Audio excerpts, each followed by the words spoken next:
Hi everyone, this is Paul here for the Magdalene Centre. Today I'm doing the astrology report for the week commencing the 23rd of January, outlining some key aspects and transits taking place and giving an overview of what it means.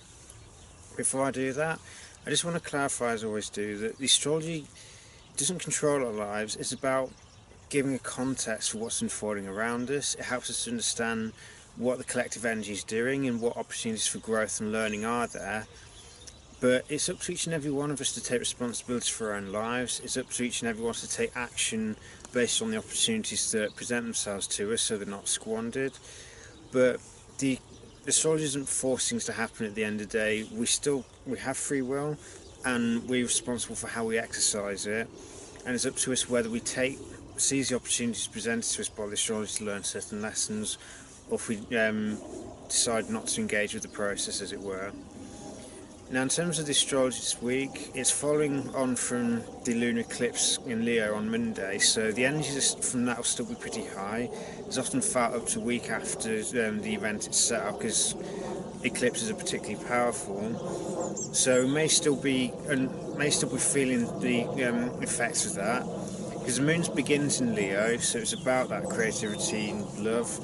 But she moves quickly into Virgo on Wednesday itself, so this is time for dealing with the nuts and bolts of life, of making sure that we're taking care of our physical and mental health, and it's also doing the daily tasks necessary to establish order in our immediate environment, and potentially seeing where can we help other people out based on whatever practical wisdom we have.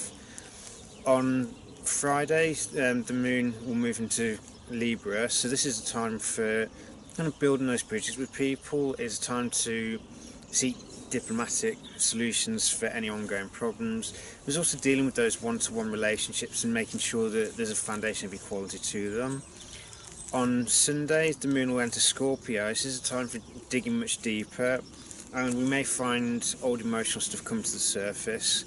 But this just presents us with an opportunity to heal it and let go of it. So it's not, if we feel stuff come to the surface, rather than projecting it, it gives us an opportunity to face it, to acknowledge it and take ownership of it, and then release it so it's no longer driving our behaviour. And then on Tuesday, the moon will be into Sagittarius. This is a time when we may feel that emotionally to explore new ideas, to explore new philosophies, and also maybe physically travel in order to experience something new and to push our boundaries of what we understand. Now, in terms of the other aspects this week, there's only really two new ones taking place exactly, and these are both taking place on Friday. So the first one is Ceres is moving out of Scorpio into Sagittarius. So with Ceres having been in Scorpio for the past several weeks, it's been all about that nurturing through intense emotional bonding and intense emotional connections with people, and seeking to help one another heal through these past issues. With Ceres now moving to Sagittarius, it's seeking nurturing through expanding our mental and physical horizons, and also obviously philosophical ones. So Sagittarius is all about beliefs. It's about seeking meaning in life and building belief systems based on the experiences and the information we gathered over the course of our lives. But these belief systems also need to be adaptable and changeable. But it's part of human nature requires that we be seeking some kind of meaning in life, because otherwise, if we believe that everything is ultimately meaningless, then we go down a nihilistic path, which is also obviously self-destructive. So one of the things with Ceres in Sagittarius is it encourages us to broaden our horizons, but also encourages us to nurture ourselves through seeking personal meaning in life. Now obviously we all seek that differently, but we all have that fundamental need to attribute some kind of meaning to life.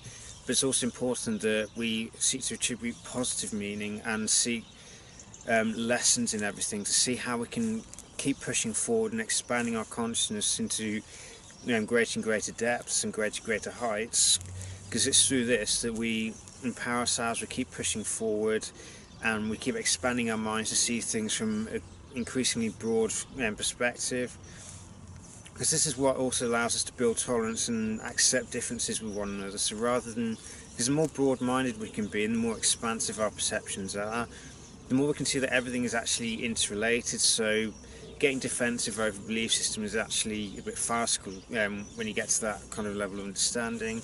But we have to choose to get there, so it means we have to be willing to open our minds up.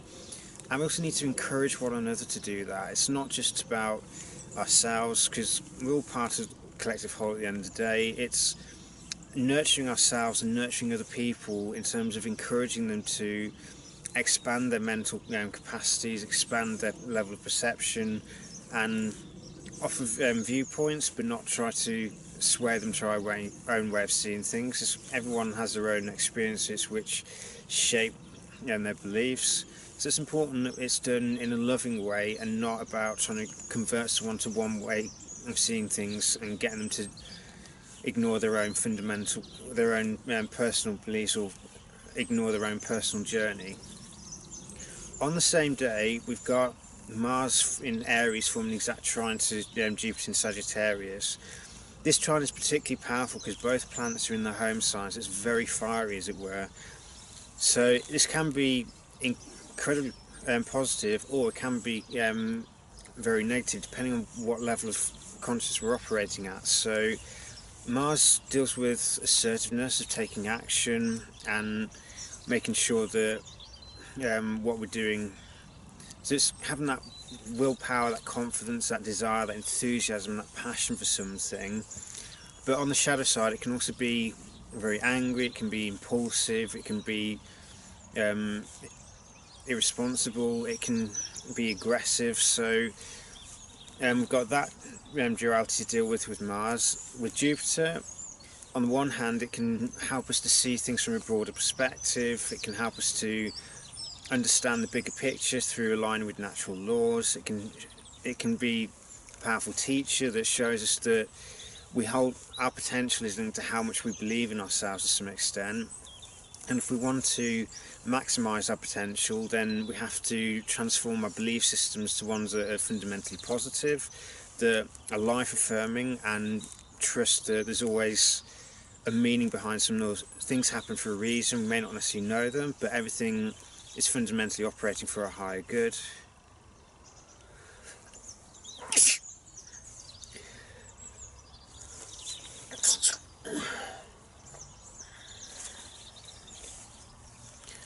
But on the flip side, Jupiter can also be careless expansion, so it's about that almost Pollyanna attitude, or it's the expanding of the ego rather than expanding of the understanding, if you like. So Jupiter can then take anything to excess. It can, and we also need to be mindful of things like self-righteousness, of preaching. So these are the two kind of polarities there. So this trine linking these two together in the home signs, it can, if we use it right, then the expansive energy of Jupiter can guide us with wisdom, or guide our actions with wisdom, and help us to understand the big picture, recognise potential consequences that can occur from certain courses of action, and then we take affirmative action guided by wisdom, guided by a high understanding of the big picture, and making sure that the action empowers ourselves but also isn't done at the expense of other people. So it's having that broad-mindedness to make sure that our actions are carefully thought out and done in such a way that ideally they would also empower other people, or create opportunities for other people to also grow. So because with Sagittarius, it's the beginning of understanding of collective consciousness. It's looking at how we're all a part of the same, the whole we are one. But this is the fact that we're all united at the collective level, to the collective unconscious. We're all a part of it, we're all connected in that respect, and if we can have this level of understanding and use that to guide our actions and guide our desires, so that it's the desire or devotion towards wisdom and affirmative action that is life affirming, that affirms the good in ourselves, affirms the good in other people, and is done within a spirit of kindness and generosity, then there's so much growth that we can achieve here, and so much we can create through our actions. The main thing we need to be mindful of is that we don't operate from the lower levels of the ego, where it's about self-righteousness, it's about pursuing selfish actions. So we want to, it's based on greed rather than desire to understand.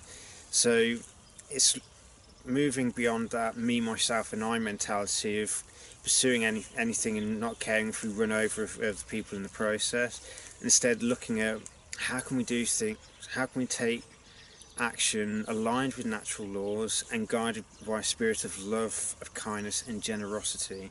If we can move it towards love, kindness and generosity, then we can achieve things at a collective level, especially when we work together and put aside any differences and seek to help one another grow and create united groups based on a common goal and the encouragement of each member to become the best versions of themselves and take life-affirming action in their lives. Then there's enormous growth potential from these aspects. So I hope that's useful, guys, for the week. As I said, there's not many aspects this week, but we're still feeling the effects of the lunar eclipse with some of it. If we can use this aspect between Mars and Jupiter to take the right actions in our lives, so guided by natural law, so it's right action and right desire, and if we can do this and make sure that love, kindness, generosity, tolerance and broad-mindedness are our guideposts to our actions, then we can empower ourselves and we can provide the right kind of environment that empowers other people if they so choose to. Obviously, everyone's got free will, we all have to make our own choices, but we also need to make sure that our choices consider the big picture as well and consider the possible implications of certain courses of action, and then choosing the courses of action that will empower ourselves and also make sure we don't create karma by hurting other people. So it's something that is done, is action in alignment with the flow.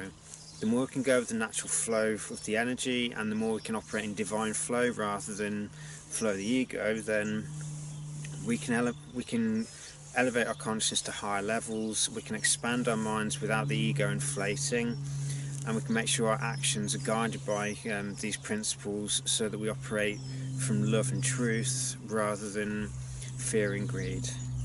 So take care, and may you get many blessings in the week ahead.